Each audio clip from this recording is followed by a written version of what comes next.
François Leborgne, je suis installé depuis 2005 à Sainte-Brigitte en polyculture élevage. On avait marre de doubler, on va dire, ou de ne rien mettre par endroit dans les triangles. Les unités d'azote sont tellement comptées aujourd'hui que je voulais mettre la juste dose au bon endroit.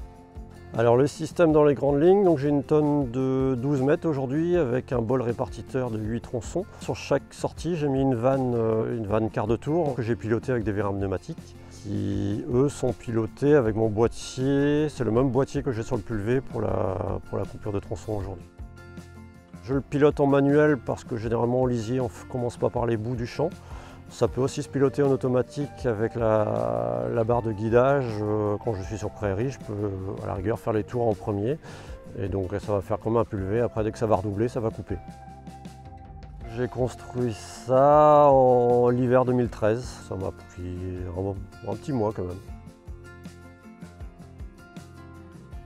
Alors j'avais pas un gros budget à l'époque, je m'étais mis une barre de 1000 € à peu près pour le faire. J'ai à peu près tenu le budget, mais bon, j'ai pris pas mal de choses de seconde main, notamment les distributeurs pneumatiques, le filtre pour l'air aussi, tout ce qui est câblage, j'ai repris sur l'existant, donc finalement j'avais pas besoin de racheter d'interrupteur. Finalement toute la partie pilotage était déjà existante quand j'ai repris celle du pulvé. C'est surtout un confort de travail.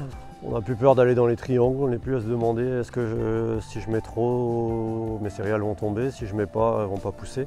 Là, on met vraiment ce qu'il faut au bon endroit et c'est vraiment un confort de travail et puis une qualité de travail aussi.